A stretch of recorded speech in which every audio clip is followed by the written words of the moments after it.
Piense y hágase rico, Napoleón Hill, cuarta parte. Convertido a audio por Edwin S.G. La autosugestión. El vehículo para influir en el subconsciente. El tercer paso hacia la riqueza. Autosugestión es un término que se aplica a todas las sugestiones y a todos los estímulos autoadministrados que alcanzan la propia mente a través de los 5 sentidos. Dicho de otro modo, la autosugestión es la sugestión de uno mismo. Es el agente de comunicación entre esa parte de la mente donde la parte consciente tiene lugar y aquella otra que sirve de asiento de la acción para el subconsciente. A través de los pensamientos dominantes que uno permite que permanezcan en la mente consciente, que estos pensamientos sean positivos o negativos no altera el mecanismo. El principio de la autosugestión alcanza voluntariamente el subconsciente e influye por su intermedio en esos pensamientos.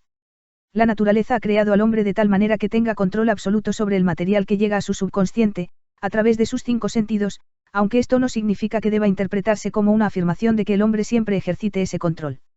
En casi todos los casos, no lo ejercita, y ello explica por qué tanta gente vive en la pobreza. Recuerde lo que se ha dicho sobre la semejanza del subconsciente con un jardín fértil, en donde las hierbas crecen en abundancia, si no se siembran semillas de plantas más deseables.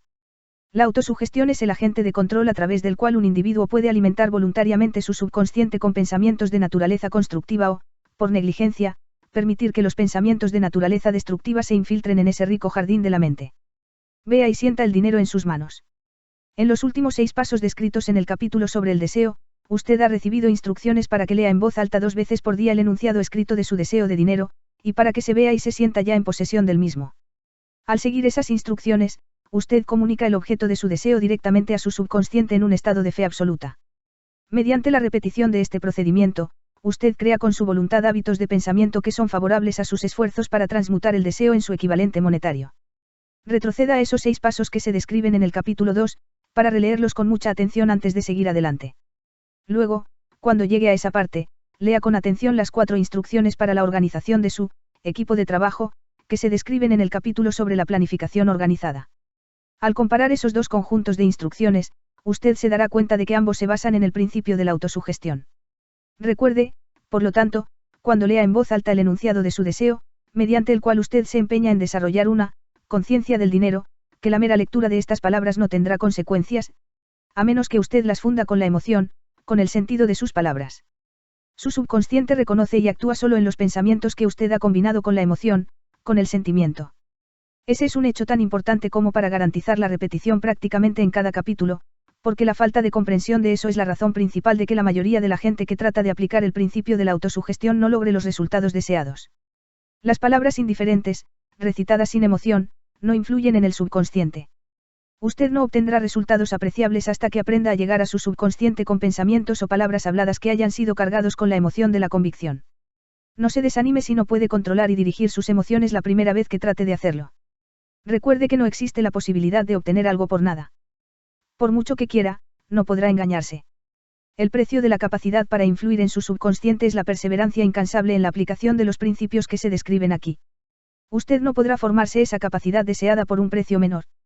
Usted, y solo usted, debe decidir si la recompensa por la que se está esforzando, la conciencia del dinero, vale el precio que debe pagar por ella con su esfuerzo. Su habilidad para emplear el principio de la autosugestión dependerá, en gran medida, de su capacidad para concentrarse en un deseo dado hasta que ese deseo se convierta en una obsesión ardiente. ¿Cómo reforzar sus poderes de concentración? Cuando empiece a seguir las instrucciones de los 6 pasos descritos en el segundo capítulo, será necesario que haga uso del principio de la concentración. Así pues, le ofreceremos sugerencias para el uso de la concentración eficaz. Cuando empiece a ejecutar el primero de los 6 pasos, cuyas instrucciones son, determine la cantidad exacta de dinero que desea, mantenga el pensamiento concentrado en esa cantidad de dinero, o fijada la atención en él, con los ojos cerrados hasta que, de hecho, pueda ver el aspecto físico del dinero. Haga eso por lo menos una vez al día. A medida que progrese en estos ejercicios, siga las instrucciones dadas en el capítulo de la fe, y véase a sí mismo en posesión del dinero. Aquí hay un hecho muy importante: el subconsciente asume cualquier orden que se le dé en un estado mental de fe absoluta, y actúa siguiendo esas órdenes, aunque deban presentársele a menudo una y otra vez, mediante la repetición, antes de que el subconsciente las interprete. Teniendo en cuenta la afirmación anterior, considere la posibilidad de jugarle un truco perfectamente legítimo a su subconsciente, y hágale creer, porque usted cree en ello, que usted debe obtener esa cantidad de dinero que está visualizando, que esa cantidad de dinero espera que usted sea su dueño, y que el subconsciente debe proporcionarle planes prácticos para conseguir un dinero que ya es suyo. Endósele la idea sugerida en el párrafo anterior a su imaginación, y vea cómo su imaginación puede, o podrá, crear planes prácticos para la acumulación de dinero mediante la transmutación de su deseo. No espere un plan definido, mediante el cual se propondrá intercambiar servicios o mercaderías a cambio del dinero que usted visualiza, en cambio, empiece a verse en posesión del dinero, esperando y exigiendo mientras tanto que su subconsciente le proporcione los planes que necesite. Esté alerta en espera de esos planes, y póngalos en acción inmediatamente cuando surjan. Cuando los planes aparezcan, destellarán, en su mente a través del sexto sentido, con la forma de una inspiración. Trátela con respeto, y actúe según ella tan pronto Corno la reciba. En el cuarto de los 6 pasos, se le indica que, cree un plan preciso para llevar a cabo su deseo, y empiece de inmediato a poner ese plan en acción. Debe seguir esta instrucción de la manera descrita en el párrafo anterior. No confíe en la razón, a la hora de crear su plan para acumular dinero a través de la transmutación del deseo. Su facultad de razonamiento puede ser perezosa, y si depende por completo de sus servicios, quizá resulte defraudado. Al visualizar el dinero que se propone acumular, con los ojos cerrados, véase a sí mismo prestando el servicio, o proporcionando la mercancía que se propone dar a cambio de su dinero. Esto es importante. 6 pasos para estimular su subconsciente. Resumiremos ahora las instrucciones dadas en relación con los 6 pasos del segundo capítulo, y las combinaremos con los principios presentados en este.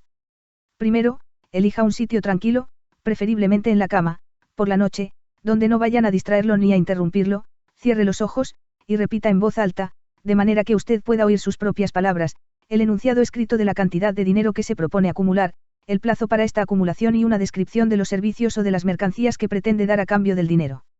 Al ejecutar estas instrucciones, véase a sí mismo ya en posesión del dinero. Por ejemplo, suponga que se propone acumular $50.000 para el 1 de enero de dentro de 5 años, que se propone prestar servicios personales a cambio del dinero, en carácter de vendedor. El enunciado escrito de su propósito deberá ser más o menos como el siguiente. El primer día de enero de 19. Seré poseedor de $50.000, que afluirán a mí en diversas sumas de tiempo en tiempo durante ese lapso de 5 años. A cambio de ese dinero daré los servicios más eficientes de que soy capaz, girando la mayor cantidad posible, y proporcionando la mejor calidad de servicios como vendedor de. Describa el servicio o la mercadería que se propone vender. Confío en que tendré la posesión de ese dinero. Mi fe es tan fuerte que puedo verlo ahora ante mis ojos. Puedo tocarlo con las manos. Ahora está esperando ser de mi propiedad en el momento y en la proporción en que yo proporcione el servicio que estoy dispuesto a dar a cambio de él. Espero un plan con el que acumular ese dinero, y lo ejecutaré tan pronto como aparezca. Segundo, repita este programa por la noche y por la mañana hasta que pueda ver, en su imaginación, el dinero que ha decidido acumular. Tercero, ponga una copia de su enunciado escrito en donde pueda verla por la noche y por la mañana, y léala justo antes de dormirse y antes de levantarse hasta que la haya memorizado. Al seguir estas instrucciones recuerde que está aplicando el principio de la autosugestión con el propósito de darle órdenes a su subconsciente. Recuerde, además, que su subconsciente acatará solo instrucciones que estén cargadas emocionalmente, dirigidas hacia él con sentimiento. La fe es la más fuerte y productiva de las emociones. Siga las instrucciones del capítulo dedicado a ella. Al principio, estas instrucciones pueden parecer abstractas. No se deje inquietar por eso. Siga las instrucciones, sin prestar atención a lo abstractas o lo poco prácticas que puedan parecerle. Pronto llegará el momento en que, si ha hecho lo que se le ha indicado, tanto en espíritu como en actos, todo un nuevo universo de poder se desplegará ante usted. El secreto del poder de la mente. El escepticismo, en relación con las nuevas ideas, es una característica de todos los seres humanos. Pero si sigue las instrucciones indicadas, su escepticismo pronto se convertirá en convicción que a su vez se cristalizará en fe absoluta. Muchos filósofos han afirmado que el hombre es el dueño de su propio destino terrenal, pero casi ninguno ha conseguido decir por qué lo es. La razón de que el hombre pueda ser dueño de su propio estatus terrenal, y en especial de su nivel económico, queda expresada con todo detalle en este capítulo. El hombre puede convertirse en el dueño de sí mismo y de su ambiente, porque tiene el poder de influir en su propio subconsciente. Llevar a cabo la transmutación del deseo en dinero conlleva el empleo de la autosugestión como agente mediante el cual uno puede alcanzar el inconsciente e influir en él. Los otros principios son simples herramientas con las que aplicar la autosugestión. Atesore esta idea y siempre tendrá conciencia de la importancia del principio de la autosugestión en sus esfuerzos para acumular dinero mediante los métodos que se describen en este libro. Una vez haya leído el libro entero, vuelva a este capítulo y, tanto en espíritu como en actos, siga estas instrucciones, cada noche lea el capítulo entero en voz alta una vez, hasta que llegue a estar plenamente convencido de que el principio de la autosugestión se basa en la verdad y en el buen juicio, que obtendrá para usted todo lo que usted ha pedido. Mientras lea, subraye con un lápiz cada frase que le impresione favorablemente. Siga las instrucciones anteriores al pie de la letra, y el camino se le abrirá hacia una comprensión completa y el dominio de los principios del éxito. Cada adversidad, cada fracaso y cada angustia llevan consigo la semilla de un beneficio equivalente o mayor. El conocimiento especializado. Experiencias personales u observaciones. El cuarto paso hacia la riqueza. Hay dos clases de conocimiento. Uno es el conocimiento general, el otro, el especializado. El conocimiento general, con independencia de lo vasto y variado que pueda ser, no resulta muy útil en la acumulación de dinero. Las facultades de las grandes universidades poseen, en conjunto, casi todas las formas del conocimiento general al alcance de la civilización. La mayoría de los profesores no tienen mucho dinero. Se especializan en enseñar el conocimiento, pero no se especializan en la organización de ese conocimiento ni en su empleo. El conocimiento no atraerá el dinero, a menos que esté organizado e inteligentemente dirigido mediante planes prácticos de acción, para el objetivo preciso de la acumulación de dinero. La falta de comprensión de este hecho ha sido una fuente de confusión para millones de personas que creen equivocadamente que, el conocimiento es poder. Ni hablar. El conocimiento es solo poder en potencia. Únicamente se convierte en poder si está organizado en planes definidos de acción y dirigido hacia un objetivo determinado. El eslabón perdido de todos los sistemas educativos se puede encontrar en el fracaso de las instituciones educacionales en enseñar a sus estudiantes cómo organizar y usar ese conocimiento una vez que lo han adquirido. Muchas personas cometen el error de suponer que, porque Henry Ford tenía pocos estudios, no era un hombre educado. Los que cometen este error no comprenden el significado real de la palabra educado. Esa palabra deriva de la palabra latina educo, que significa sacar, extraer, adquirir de dentro. Un hombre educado no es, necesariamente, alguien que tiene abundancia de conocimientos generales o especializados. Un hombre educado es el que ha cultivado las facultades de su mente de tal manera que puede adquirir cualquier cosa que se proponga, o su equivalente, sin violar los derechos de los demás. El ignorante, que amasó una fortuna. Durante la Primera Guerra Mundial, un periódico de Chicago publicó ciertos editoriales en los que, entre otras cosas, a Henry Ford, se le llamaba, ignorante pacifista. El señor Ford objetó esas afirmaciones y entabló un pleito por difamación contra el periódico. Cuando el juicio tuvo lugar, los abogados del periódico exigieron una justificación y llamaron al propio señor Ford al banquillo de los testigos, con el propósito de demostrarle al jurado que era un ignorante. Los abogados le hicieron a Ford una gran variedad de preguntas, todas dirigidas a demostrar de manera evidente que, si bien quizá poseyese una cantidad considerable de conocimientos especializados en lo que se refería a la fabricación de automóviles, básicamente era un ignorante. A Ford le hicieron preguntas del estilo de, ¿quién fue Benedict Arnold? Y, ¿cuántos soldados enviaron los británicos a las colonias americanas para sofocar la rebelión de 1776? En respuesta a esta última pregunta, el señor Ford replicó, ignoro la cantidad exacta de soldados que los británicos enviaron, pero he oído decir que fue una cifra considerablemente mayor que la de los que regresaron. Al final, el señor Ford acabó por cansarse de ese tipo de preguntas, y, para contestar una particularmente ofensiva, se inclinó hacia adelante, señaló con el dedo al abogado que había hecho la pregunta y dijo, si de veras quisiera responder la pregunta tonta que acaba de hacerme, o cualquiera de las otras que me ha hecho, permítame recordarle que en mi escritorio tengo una hilera de botones y que apretando el adecuado puedo llamar en mi auxilio a hombres capaces de responder cualquier pregunta. ¿Qué quiera hacerles en lo que concierne al negocio al que he dedicado casi todos mis esfuerzos? Ahora dígame para qué necesito llenarme la cabeza con conocimientos generales, con el fin de contestar preguntas, cuando dispongo de hombres a mi alrededor que pueden proporcionarme cualquier conocimiento que les pida. Indudablemente, esa fue una respuesta con mucha lógica. Y dejó confundido al abogado. Todas las personas que había en la sala se dieron cuenta de que no era la contestación de un ignorante, sino de un hombre educado. Cualquier hombre es educado si sabe dónde adquirir el conocimiento cuando lo necesita, y cómo organizar ese conocimiento en planes definidos de acción. Mediante la asistencia de sus equipos de trabajo, Henry Ford tenía a su alcance todo el conocimiento que necesitó para convertirse en uno de los hombres más ricos de Estados Unidos. No era esencial que tuviese esos conocimientos en la mente. Usted puede obtener todo el conocimiento que necesite antes de que pueda estar seguro de su capacidad para transmutar el deseo en su equivalente monetario. Usted necesitará conocimientos especializados del servicio, mercancía o profesión que se propone ofrecer a cambio de su fortuna. Quizá necesite muchos más conocimientos especializados de los que tiene capacidad o inclinación para adquirir, y, en ese caso, podrá superar su debilidad a través de la ayuda de su equipo de trabajo. La acumulación de grandes fortunas requiere poder, y este se adquiere mediante el conocimiento especializado, inteligentemente dirigido y organizado, pero esos conocimientos no tienen por qué estar en posesión de la persona que acumula la fortuna. El párrafo precedente debe dar ánimos y esperanza al hombre con la ambición de acumular una fortuna, que no ha adquirido la educación necesaria para emplear ese conocimiento especializado como probablemente necesite. Los hombres a veces pasan por esta vida sufriendo complejos de inferioridad, porque no son hombres educados. El hombre que pueda organizar y dirigir un equipo de trabajo, un grupo de hombres que posee conocimientos útiles para la acumulación de dinero, es un hombre tan educado como cualquiera de los que componen el grupo. Thomas Alteza Edison tuvo solo 3 meses de escolarización durante toda su vida. No le faltó educación, ni murió pobre. Henry Ford no llegó al 6º curso de la escuela primaria, pero se las arregló muy bien en el plano económico. El conocimiento especializado es uno de los servicios más abundantes y baratos a nuestro alcance. Si usted no está muy convencido de ello, consulte el tablón de anuncios de cualquier universidad. Conviene saber cómo obtener conocimientos. Antes que nada, decida el tipo de conocimientos especializados que necesita, y la razón de esa necesidad. En gran medida, el propósito primordial de su vida, el objetivo por el que usted se está esforzando, lo ayudará a determinar qué conocimientos necesita. Con esta pregunta planteada, su próximo paso requiere que usted tenga información precisa sobre fuentes de información fiables. Las más importantes son, a. Las propias experiencias y educación. b. Experiencia y educación disponibles a través de la cooperación de otras personas, equipos de trabajo.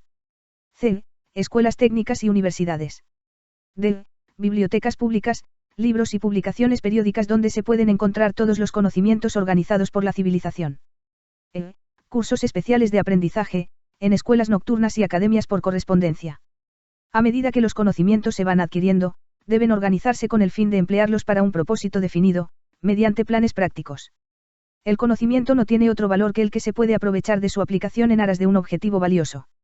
Si usted considera la posibilidad de cursar estudios adicionales, determine la finalidad por la que desea esos conocimientos que está buscando, y luego averigüe dónde pueden obtenerse ese tipo de conocimientos, de fuentes fiables.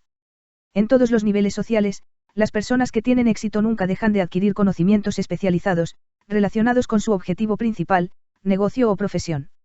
Aquellos que no tienen éxito suelen cometer el error de creer que la etapa de adquisición de conocimientos acaba cuando uno termina la escuela. La verdad es que la escuela hace muy poco más que mostrarnos el camino de cómo adquirir conocimientos prácticos. La orden del día es la especialización. Esta verdad fue puesta de relieve por Robert P. Moore, antiguo director de empleo de la Universidad de Columbia, en un artículo periodístico. Los especialistas más buscados. Los candidatos más buscados por las agencias de empleo son personas que se han especializado en algún campo, diplomados en escuelas empresariales que tengan experiencia en contabilidad y estadística, ingenieros de todo tipo, periodistas, arquitectos, químicos, y también líderes destacados y hombres mayores, enérgicos y activos. El hombre que ha sido activo durante sus estudios, cuya personalidad le permite llevarse bien con toda clase de gente y que ha hecho un trabajo adecuado con sus estudios, tiene un perfil más favorable que el estudiante más estrictamente académico. Algunos, gracias a sus múltiples y variadas cualificaciones, han recibido variadas ofertas de trabajo, y varios, hasta 6. En una carta al señor Moore, en relación con posibles egresados de su universidad, una de las mayores compañías industriales, líder en su campo, decía: estamos interesados sobre todo en encontrar hombres capaces de lograr progresos excepcionales en niveles de gerencia. Por esta razón prestamos particular atención a cualidades de carácter, inteligencia y personalidad, por encima de formaciones educacionales específicas. Proposición de aprendizaje. Al proponer un sistema de aprendizaje para estudiantes en oficinas, tiendas y ocupaciones industriales durante las vacaciones de verano, el señor Moore afirmaba que, después de 2 o 3 meses de estudios universitarios, a cada estudiante hay que pedirle que elija un curso determinado para el futuro, o que abandone los estudios si no ha hecho más que derivar sin propósito definido por su currículum sin especialización académica. Los colegios y las universidades tienen que afrontar la consideración práctica de que todas las profesiones y ocupaciones hoy en día exigen especialistas, decía, tratando de fomentar el hecho de que las instituciones educacionales acepten más directamente la responsabilidad de la orientación vocacional. Una de las fuentes más fiables y prácticas de conocimientos al alcance de aquellos que necesitan educación especializada son las escuelas nocturnas, que funcionan en muchas ciudades grandes. La enseñanza por correspondencia proporciona conocimientos especializados en cualquier sitio a donde llegue el correo, y sobre todos los temas que se pueden tratar por el método de enseñanza a distancia. Una de sus ventajas es la flexibilidad del programa, que permite estudiar durante el tiempo libre. Otra ventaja de trabajar en casa, si se ha elegido una academia adecuada, es el hecho de que la mayor parte de los cursos que las academias de enseñanza por correo ofrecen incluyen generosos privilegios de consulta que pueden ser muy valiosos para el que necesita conocimientos especializados. Con independencia del lugar de residencia, uno puede aprovechar esas ventajas. Una lección de una agencia de cobros. Por lo general nunca se aprecia lo que se adquiere sin esfuerzo, y sin coste alguno, y muchas veces se lo desacredita, Tal vez esta sea una de las razones por las que aprovechamos tan poco de nuestra maravillosa oportunidad en las escuelas públicas. La autodisciplina que uno recibe de un programa de estudios especializados compensa hasta cierto punto la oportunidad desperdiciada cuando el conocimiento estaba a nuestro alcance, gratis. Las escuelas por correspondencia son instituciones comerciales muy organizadas. Sus tarifas de matrícula y de enseñanza suelen ser tan bajas que se ven forzadas a insistir en la puntualidad y obligatoriedad de los pagos. El verse obligado a pagar, al margen de que se obtengan buenas notas o no, tiene sobre el estudiante el efecto de seguir adelante con el curso, incluso cuando preferiría dejarlo.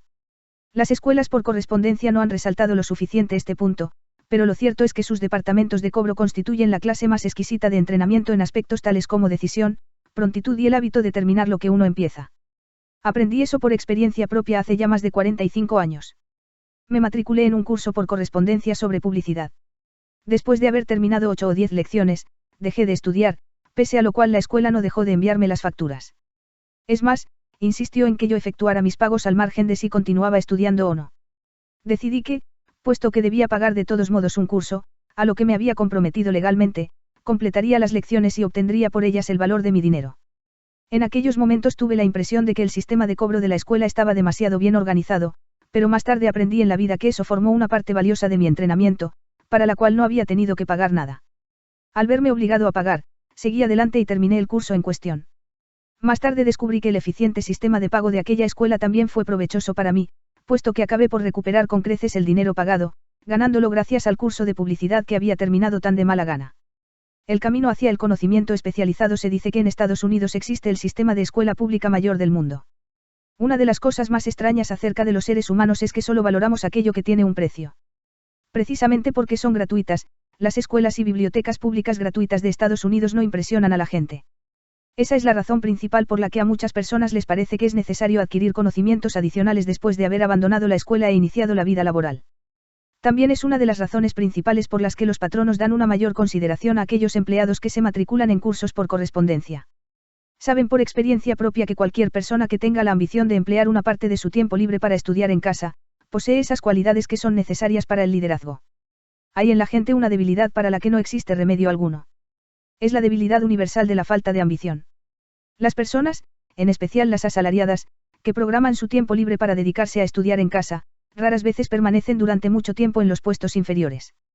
Su acción les abre el camino hacia la posibilidad de ascender, les elimina numerosos obstáculos de ese camino y les permite ganarse el amistoso interés de quienes tienen el poder de situarlos en el camino de la oportunidad.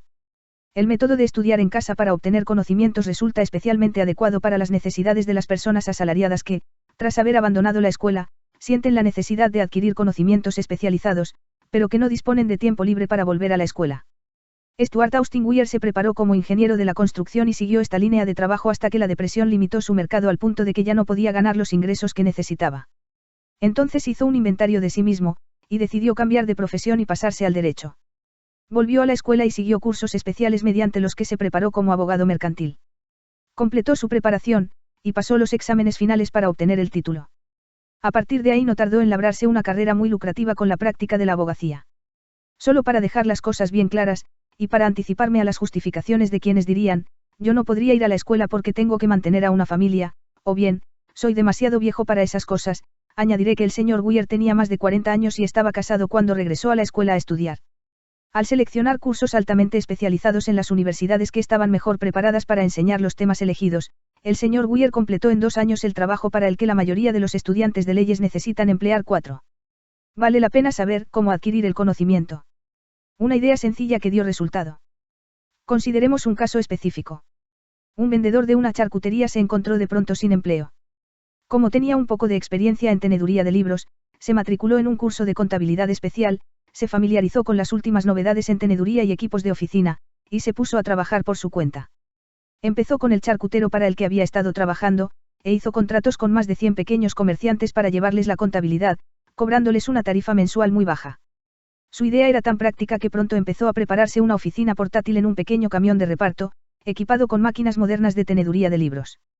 En la actualidad dispone una flota de estas oficinas rodantes, y cuenta con un extenso equipo de ayudantes, y así puede proporcionar a los pequeños comerciantes un servicio de contabilidad equivalente a los mejores, a un precio muy conveniente.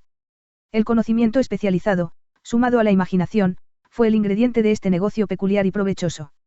El año pasado, el propietario de ese negocio pagó en impuestos sobre la renta casi 10 veces más de lo que el charcutero para quien trabajaba le pagaba cuando perdió su trabajo. El comienzo de ese provechoso negocio fue una idea. Ya que yo tuve el privilegio de proporcionarle esa idea al vendedor sin empleo, me tomo ahora el privilegio mayor de sugerir otra idea que entraña la posibilidad de ingresos todavía mayores. Esta me la sugirió el vendedor que dejó las ventas para meterse en el negocio de la teneduría de libros como ocupación principal. Cuando le sugerí ese plan como solución a su problema de desempleo, exclamó enseguida. Me gusta la idea, pero no sabría cómo convertirla en dinero efectivo. En otras palabras, se estaba quejando de que no sabía cómo comercializar sus conocimientos de contabilidad después de haberlos adquirido. Así, eso generaba otro problema que había que resolver. Con la ayuda de una joven mecanógrafa que podía escribir toda la idea, preparó un librito muy atractivo donde se describían las ventajas del nuevo sistema de teneduría de libros. Las páginas se hallaban cuidadosamente mecanografiadas y pegadas en un álbum que se usaba como una especie de vendedor mudo, donde la historia de este nuevo negocio se relataba con tanta eficacia que muy pronto su propietario empezó a tener más clientes de los que podía atender. Un plan eficaz para dar con el trabajo ideal. Hay miles de personas en todo el país que necesitan los servicios de un especialista en ventas capaz de prepararles un currículum atractivo para ofrecer sus servicios personales. La idea que se describe aquí nació de la necesidad de subsanar una emergencia que había que superar, pero no le ha sido útil solo a esa persona. La mujer que creó la idea tenía una imaginación brillante. En su idea recién nacida vio una nueva profesión que serviría a los miles de personas que necesitan asesoramiento práctico para vender sus servicios personales. Impulsada a la acción por el éxito instantáneo de su primer plan para vender servicios personales, esta enérgica mujer se abocó a la solución de un problema similar para un hijo suyo que acababa de salir de la universidad, pero que había sido incapaz de encontrar una manera de ofrecer sus servicios. El plan que ella ideó para que el joven se empleara ha sido el mejor plan para vender servicios personales que yo haya visto jamás. Cuando completó el currículum, contenía 50 páginas de información mecanografiada, perfectamente organizada, que contaba la historia de las capacidades innatas de su hijo, sus estudios, sus experiencias personales, y una gran variedad de otras informaciones demasiado extensas para describirlas.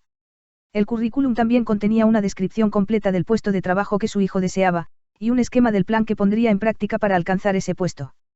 La preparación del libro del currículum requirió varias semanas de trabajo, durante las cuales su creador enviaba a su hijo a la biblioteca pública casi todos los días a buscar datos que ella necesitaba para preparar el plan de venta de sus servicios.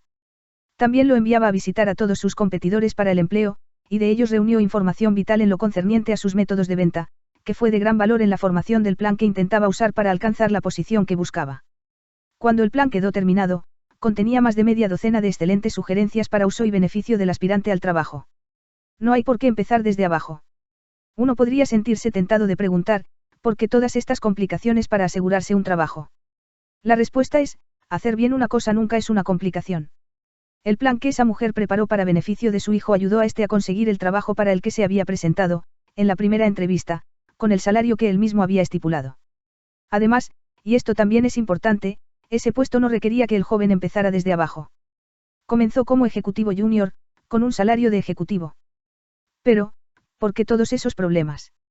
Por una razón, la presentación planificada con que solicitó ese trabajo le ahorró no menos de 10 años del tiempo que le hubiera hecho falta para llegar al puesto desde el que ahora empezaba si hubiese empezado desde abajo.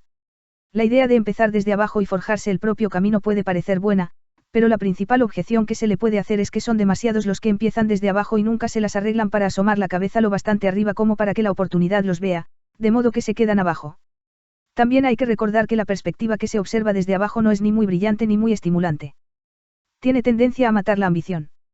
Es lo que llamamos, el recorrido de la noria, lo que significa que aceptamos nuestro destino porque nos formamos el hábito de la rutina diaria, un hábito que llega a ser tan fuerte que acabamos por no intentar ya sustraernos a él. Y esa es otra razón por la que conviene empezar 2 o 3 escalones por encima del de abajo. Al hacerlo de este modo, uno se forma el hábito de estar atento al entorno, de observar cómo progresan los demás, de buscar la oportunidad y de no dejarla escapar. Haga que el trabajo insatisfactorio funcione a su favor. Dan Alpine es un ejemplo espléndido de lo que voy a explicar. Durante sus años de universidad,